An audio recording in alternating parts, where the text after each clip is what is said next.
The reading. There shall come forth a rod from the stem of Jesse, and a branch shall grow out of his roots. The Spirit of the Lord shall rest upon him, the Spirit of wisdom and understanding, the Spirit of counsel and might, the Spirit of knowledge and of the fear of the Lord. His delight is in the fear of the Lord, and he shall not judge by the sight of his eyes, nor decide by the hearing of his ears.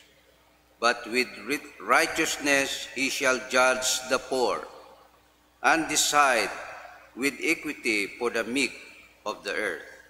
He shall strike the earth with the rod of his mouth, and with the breath of his lips he shall slay the wicked. Righteousness shall be the belt of his loins, and faithfulness the belt of his ways. The wolf also shall dwell with the lamb. The leopard shall lie down with the young goat, the calf and the young lion and the fatling together, and a little child shall lead them. The cow and the bear shall graze. Their young ones shall lie down together, and the lion shall eat straw like the ox. The nursing child shall play by the cobra's pool, and the weaned child shall put his hand in the viper's den. Thee shall not hurt, nor destroy in all my holy mountain, for the earth shall be full of knowledge of the Lord, as the waters cover the sea. And in that day there shall be a root of Jesse, who shall stand as a banner to the people, for the Gentiles shall seek him, and his resting place shall be glorious. The word of the Lord. Thanks be to God. Please stand for our responsorial psalm. And our response together. Justice shall flourish in his time, and fullness of peace forever. Give the kings your judgment, O God, and your righteousness to the king's son. He will judge your people with righteousness, and your poor with justice. Response. Justice will reign, holiness of his peace forever. In his days the righteous shall flourish, an abundance of peace until the moon is no more. He shall have dominion also from sea to sea, and from the river the ends of the earth. Response. Justice shall flourish in his time, a fullness of peace forever. For he shall deliver the needy when he cries, the poor also, and him who has no one helper. He will spare the poor and needy, and will save the souls of the needy. Response. Justice shall flourish in his time, the fullness of peace forever. His name shall endure forever. His name shall continue as long as the sun, and men shall bless in him.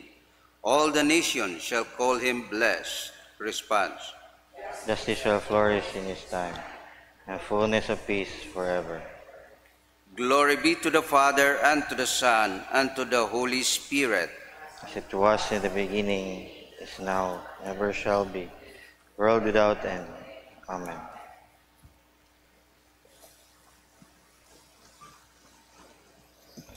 The Lord be with you. The Holy Gospel of our Lord Jesus Christ, according to St. Luke, chapter 10. Glory to you, Lord Jesus Christ.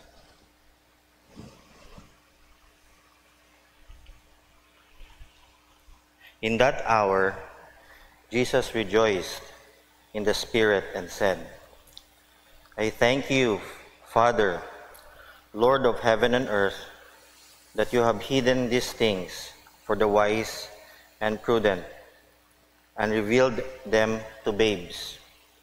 Even so, Father, for so it seemed good in your sight.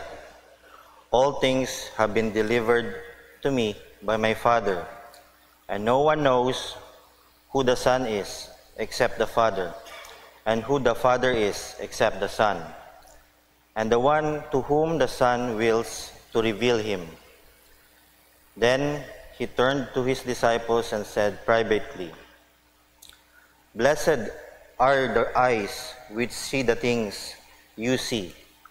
For I tell you that many prophets and kings have desired to see what you see and have not seen it, and to hear what you hear and have not heard it." The Gospel of the Lord. Lord Jesus. Please be seated. There was a young chef in New York. Nakita ko lang to eh. When he is successful already, he has a restaurant in Lincoln Performing Arts. And every time he eats and remembers sandwich, he remembers his time when he was working in the kitchen. And he remembers those times when, in the difficult times, yung sandwich yung nag-feed sa kanya. And that story always allows us to reflect.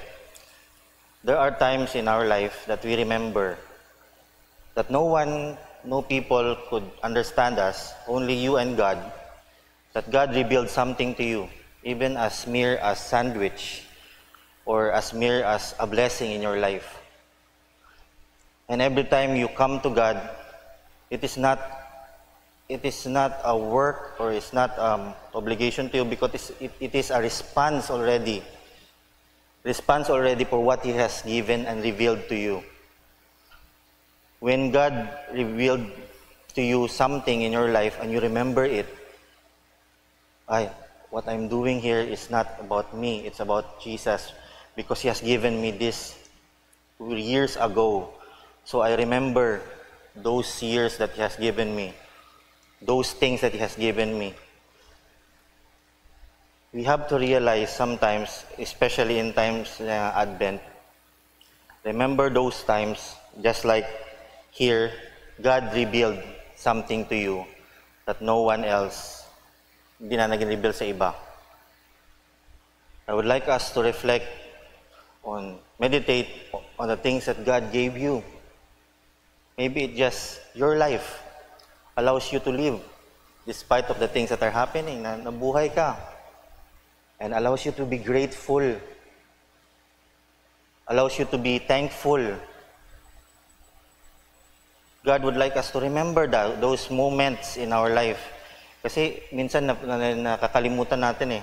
Minsan it allows distraction sa life natin yung nangunguna eh. But if you remember nga, God has given me this, God has given me already this. I am blessed.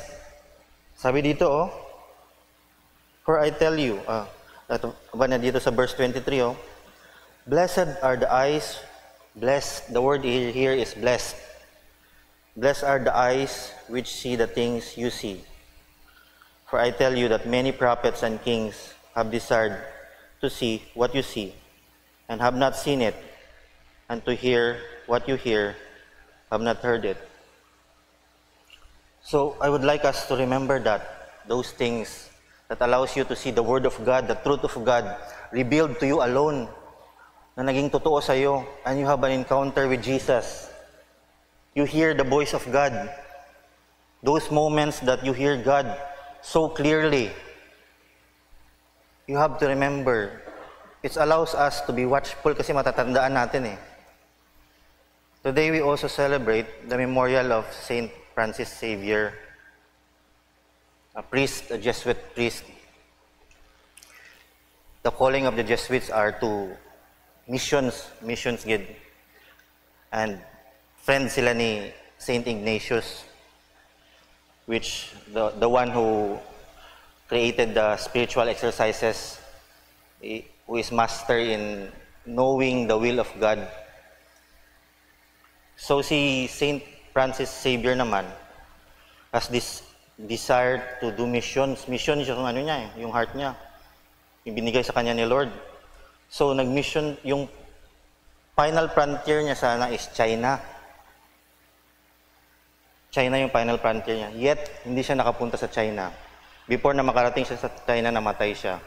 But yet, yung fidelity niya sa work ni God, sa mission ni God, diretso siya.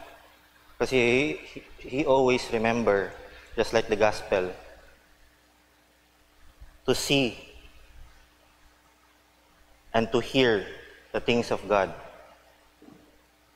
So, today, ato niya, pagmuni-munihan gid kung ano ro, the moments which allows us to have that relationship with God, have this commitment with God, have this desire.